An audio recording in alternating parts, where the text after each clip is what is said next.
بسم اللہ الرحمن الرحیم شروع اللہ کا نام لے کر جو بڑا مہربان نہایت رحم والا ہے۔ الف لام میم۔ کیا لوگ یہ خیال کیے ہوئے ہیں کہ صرف یہ کہنے سے کہ ہم ایمان لے آئے چھوڑ دیے جائیں گے اور ان کی آزمائش نہیں کی جائے گی؟ اور جو لوگ ان سے پہلے ہو چکے ہیں ہم نے ان کو بھی آزمایا تھا اور ان کو بھی آزمائیں گے، سو اللہ ان کو ضرور معلوم کرے گا جو اپنے ایمان میں سچے ہیں اور ان کو بھی جو جھوٹے ہیں۔ کیا وہ لوگ جو برے کام کرتے ہیں یہ سمجھے ہوئے ہیں کہ یہ ہمارے قابو سے نکل جائیں گے؟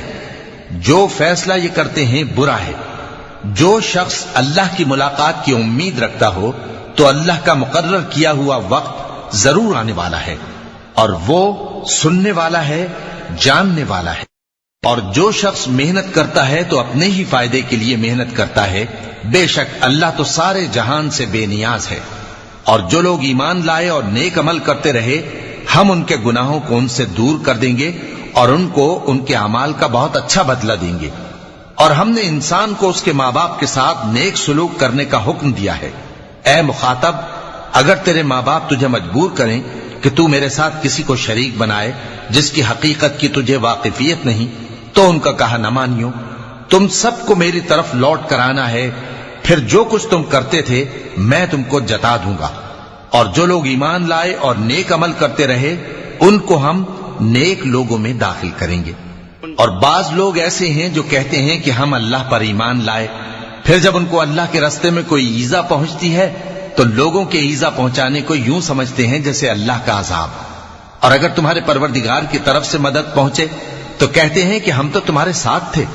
کیا جو اہل عالم کے سینوں میں ہے اللہ اس سے واقف نہیں؟ اور اللہ ان کو ضرور معلوم کرے گا جو سچے مومن ہیں، اور وہ منافقوں کو بھی معلوم کر کے رہے گا۔ اور جو کافر ہیں وہ مومنوں سے کہتے ہیں کہ ہمارے طریقے پر چلو اور ہم تمہارے گناہ اٹھا لیں گے، حالانکہ وہ ان کے گناہوں کا کچھ بھی بوجھ اٹھانے والے نہیں۔ کچھ شک نہیں کہ یہ جھوٹے ہیں اور یہ اپنے بوجھ بھی اٹھائیں گے اور اپنے بوجھوں کے ساتھ اور لوگوں کے بوجھ بھی۔ اور جو جھوٹ یہ لوگ گھڑتے رہے قیامت کے دن ان کی ان سے ضرور پرسش ہوگی۔ اور ہم نے نوح کو ان کی قوم کی طرف بھیجا تو وہ ان میں 50 برس کم 1000 برس رہے، پھر ان لوگوں کو طوفان کے عذاب نے آ پکڑا اور وہ ظالم تھے۔ پھر ہم نے نوح کو اور کشتی والوں کو نجات دی اور کشتی کو اہل عالم کے لیے نشانی بنا دیا۔ اور ابراہیم کو یاد کرو جب انہوں نے اپنی قوم سے کہا کہ اللہ کی عبادت کرو اور اس سے ڈرو، اگر تم سمجھ رکھتے ہو تو یہ تمہارے حق میں بہتر ہے۔ تم تو اللہ کو چھوڑ کر بتوں کو پوجتے اور جھوٹی باتیں بناتے ہو۔ جن لوگوں کو تم اللہ کے سوا پوجتے ہو وہ تم کو رزق دینے کا اختیار نہیں رکھتے، بس اللہ ہی کے ہاں سے رزق طلب کرو اور اسی کی عبادت کرو اور اسی کا شکر کرو، اسی کی طرف تم لوٹ کر جاؤ گے۔ اور اگر تم جھٹلاتے ہو تو تم سے پہلے بھی امتیں اپنے پیغمبروں کی تکذیب کر چکی ہیں، اور پیغمبر کے ذمے کھول کر سنا دینے کے سوا اور کچھ نہیں۔ کیا انہوں نے نہیں دیکھا کہ اللہ کس طرح خلقت کو پہلی بار پیدا کرتا ہے پھر کس طرح اس کو دوبارہ پیدا کرے گا؟ یہ اللہ کو آسان ہے۔ کہہ دو کہ ملک میں چلو پھرو اور دیکھو کہ اس نے کس طرح خلقت کو پہلی دفعہ پیدا کیا ہے، پھر اللہ ہی دوسری بار بھی پیدا کرے گا۔ بے شک اللہ ہر چیز پر قادر ہے۔ وہ جسے چاہے عذاب دے اور جس پر چاہے رحم کرے، اور اسی کی طرف تم لوٹائے جاؤ گے۔ اور تم اس کو نہ زمین میں عاجز کر سکتے ہو نہ آسمان میں، اور نہ اللہ کے سوا تمہارا کوئی دوست ہے اور نہ مددگار۔ اور جن لوگوں نے اللہ کی آیتوں سے اور اس کے سامنے حاضر ہونے سے انکار کیا وہ میری رحمت سے نا امید ہو گئے ہیں اور ان کو درد دینے والا عذاب ہوگا۔ تو ان کی قوم کے لوگ جواب میں بولے تو یہ بولے کہ اسے مار ڈالو یا جلا دو، مگر اللہ نے ان کو آگ میں جلنے سے بچا لیا۔ جو لوگ ایمان رکھتے ہیں ان کے لیے اس میں نشانیاں ہیں۔ اور ابراہیم نے کہا کہ تم جو اللہ کو چھوڑ کر بتوں کو لے بیٹھے ہو تو دنیا کی زندگی میں باہم دوستی کے لیے، مگر پھر قیامت کے دن ایک دوسرے کی دوستی سے انکار کر دو گے اور ایک دوسرے پر لعنت بھیجو گے، اور تمہارا ٹھکانہ دوزخ ہوگا اور کوئی تمہارا مددگار نہ ہوگا۔ پس ان پر ایک لوط ایمان لائے اور ابراہیم کہنے لگے کہ میں اپنے پروردگار کی طرف ہجرت کرنے والا ہوں، بے شک وہ غالب ہے، حکمت والا ہے۔ اور ہم نے ان کو اسحاق اور یعقوب بخشے اور انہی کی اولاد میں پیغمبری اور کتاب رکھ دی، اور ان کو دنیا میں بھی ان کا صلہ عنایت کیا، اور وہ آخرت میں بھی نیک لوگوں میں ہوں گے۔ اور لوط کو یاد کرو جب انہوں نے اپنی قوم سے کہا کہ تم عجب بے حیائی کے مرتکب ہوتے ہو، تم سے پہلے اہل عالم میں سے کسی نے ایسا کام نہیں کیا، کیا تم مردوں کی طرف مائل ہوتے اور رہزنی کرتے ہو اور اپنی مجلسوں میں ناپسندیدہ کام کرتے ہو؟ تو ان کی قوم کے لوگ جواب میں بولے تو یہ بولے کہ اگر تم سچے ہو تو ہم پر عذاب لے آؤ۔ لوط نے کہا کہ اے میرے پروردگار، ان مفسد لوگوں کے مقابلے میں مجھے نصرت عنایت فرما۔ اور جب ہمارے فرشتے ابراہیم کے پاس خوشی کی خبر لے کر آئے تو کہنے لگے کہ ہم اس بستی کے لوگوں کو ہلاک کر دینے والے ہیں کہ یہاں کے رہنے والے نافرمان ہیں۔ ابراہیم نے کہا کہ اس میں تو لوط بھی ہیں۔ وہ کہنے لگے کہ جو لوگ یہاں رہتے ہیں ہمیں سب معلوم ہیں، ہم ان کو اور ان کے گھر والوں کو بچا لیں گے بجز ان کی بیوی کے کہ وہ پیچھے رہنے والوں میں ہوگی۔ اور جب ہمارے فرشتے لوط کے پاس آئے تو وہ ان کی وجہ سے ناخوش اور تنگ دل ہوئے۔ فرشتوں نے کہا کچھ خوف نہ کیجیے اور نہ رنج کیجیے، ہم آپ کو اور آپ کے گھر والوں کو بچا لیں گے مگر آپ کی بیوی کے پیچھے رہنے والوں میں ہوگی۔ ہم اس بستی کے رہنے والوں پر اس سبب سے کہ یہ بدکرداری کرتے رہے ہیں آسمان سے عذاب نازل کرنے والے ہیں، اور ہم نے سمجھنے والے لوگوں کے لیے اس بستی کی ایک کھلی نشانی چھوڑ دی۔ اور مدین کی طرف ان کے بھائی شعیب کو بھیجا تو انہوں نے کہا اے قوم، اللہ کی عبادت کرو اور روز آخر کے آنے کی امید رکھو اور ملک میں فساد نہ مچاؤ، مگر انہوں نے ان کو جھوٹا سمجھا، سو ان کو زلزلے کے عذاب نے آ پکڑا اور وہ اپنے گھروں میں اوندھے پڑے رہ گئے۔ اور عاد اور سمود کو بھی ہم نے ہلاک کر دیا، چنانچہ ان کے ویران گھر تمہاری آنکھوں کے سامنے ہیں، اور شیطان نے ان کے اعمال ان کو آراستہ کر دکھائے اور ان کو سیدھے رستے سے روک دیا، حالانکہ وہ دیکھنے والے لوگ تھے۔ اور قارون اور فرعون اور حامان کو بھی ہلاک کر دیا، اور ان کے پاس موسیٰ کھلی نشانیاں لے کر آئے تو وہ ملک میں مغرور ہو گئے، اور وہ ہمارے قابو سے نکل جانے والے نہ تھے، تو ہم نے سب کو ان کے گناہوں کے سبب پکڑ لیا۔ سو ان میں کچھ تو ایسے تھے جن پر ہم نے پتھروں کا مے برسایا، اور کچھ ایسے تھے جن کو چنگھاڑ نے آ پکڑا، اور کچھ ایسے تھے جن کو ہم نے زمین میں دھسا دیا، اور کچھ ایسے تھے جن کو غرق کر دیا۔ اور اللہ ایسا نہ تھا کہ ان پر ظلم کرتا، لیکن وہی اپنے آپ پر ظلم کرتے تھے۔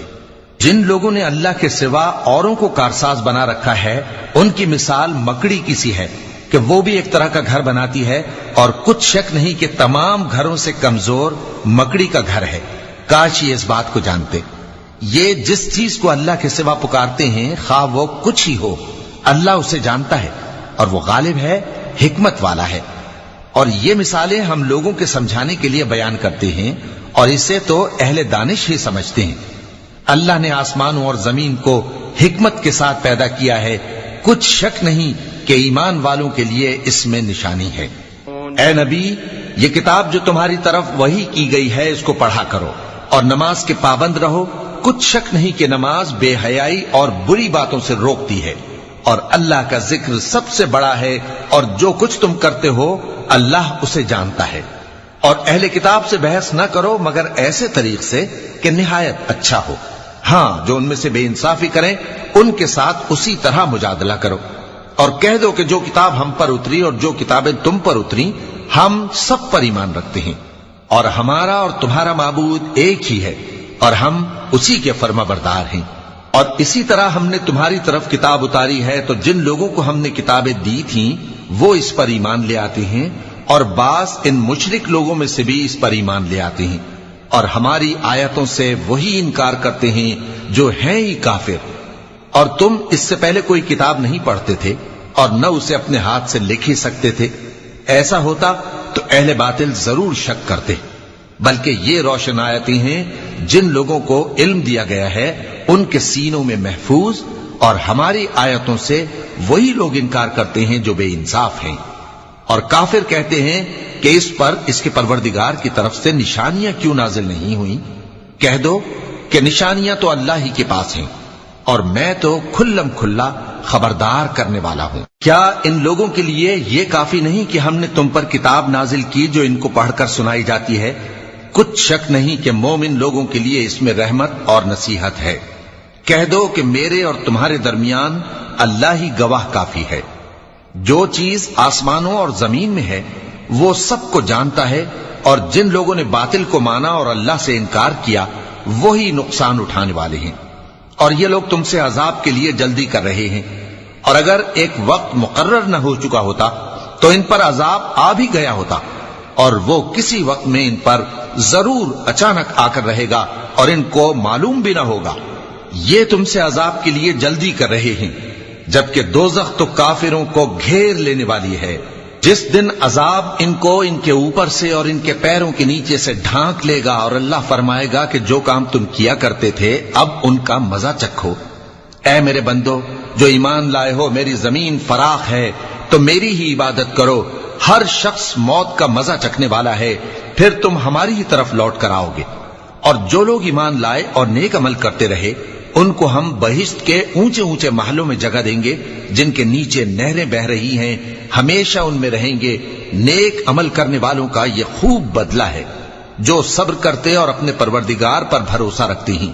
اور بہت سے جانور ہیں جو اپنا رزق اٹھائے نہیں پھرتے، اللہ ہی ان کو رزق دیتا ہے اور تم کو بھی، اور وہ سننے والا ہے، جاننے والا ہے۔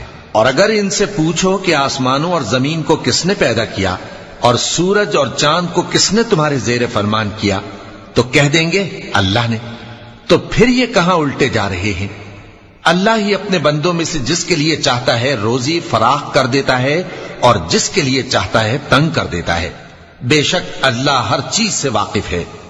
اور اگر تم ان سے پوچھو کہ آسمان سے پانی کس نے برسایا، پھر اس سے زمین کو اس کے مرنے کے بعد کس نے زندہ کیا، تو کہہ دیں گے کہ اللہ نے۔